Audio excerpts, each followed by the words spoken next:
Hello and welcome. Today we're diving deep into a fascinating and, let's be honest, an often invisible force that can sway fortunes and move entire markets, the psychology of the crowd. You know, we're always taught that big financial decisions are all about rational analysis, right? It's spreadsheets, earnings reports, hard data. But what if the biggest driver isn't logic at all? What if it's a really deep-seated human instinct to just follow the herd? Let's get into it. Well, this whole phenomenon has a name: herding behavior. It's that incredibly powerful feeling you get when you see everyone rushing to buy a particular stock. You feel this almost irresistible pull to join in, absolutely terrified that you might miss out on the next big thing. Okay, so let's look at the official definition for a second.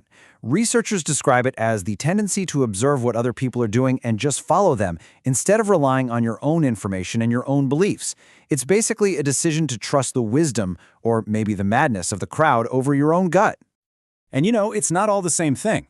Herding actually gets broken down into two main types. First up, you've got intentional herding. This is when you consciously decide to copy other investors, probably because you think, hey, they must know something I don't. But then there's spurious herding, which is way more subtle.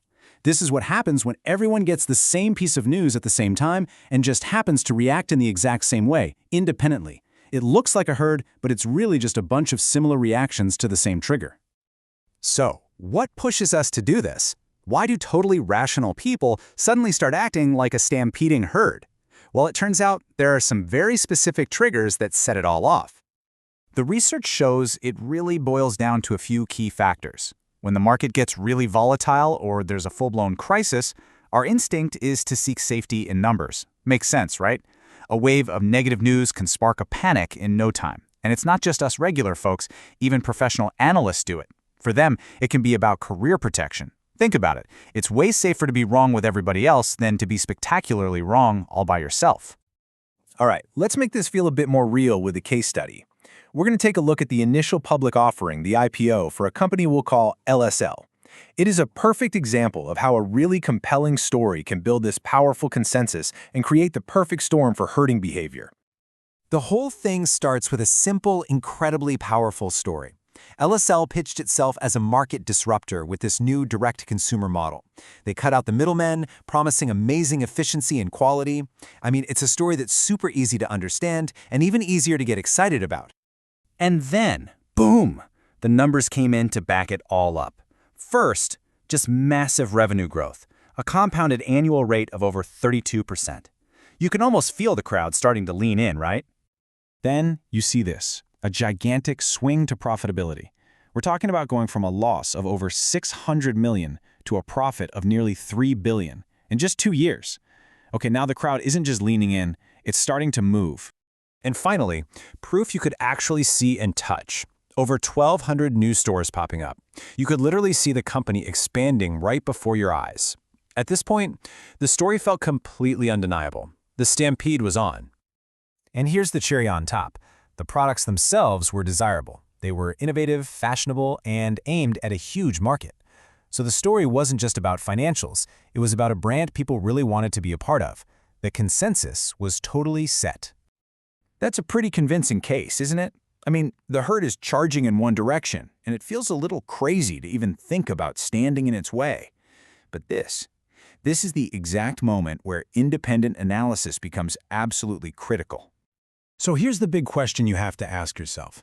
In all that excitement, in that rush to get in on the action, what important details might be getting trampled underfoot? What's hiding in the fine print that the herd isn't bothering to read? So let's actually break this down. On the left, you have everything the herd was laser-focused on, that incredible, explosive growth story. But on the right, we see the risks, and these are pulled directly from the very same IPO document.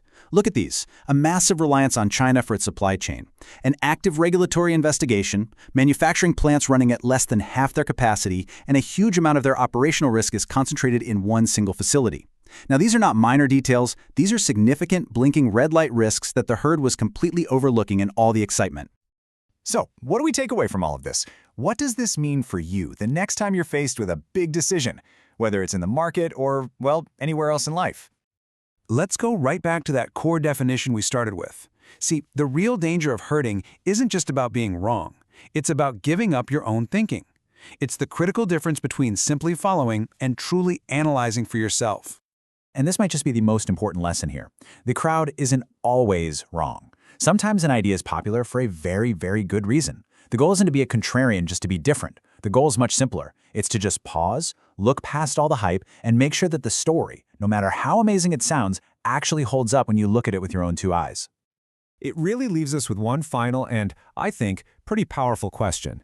The next time you feel that magnetic pull to join the crowd, it's worth taking a second to ask yourself this. When everyone is thinking alike, is anyone really thinking? Thanks for watching.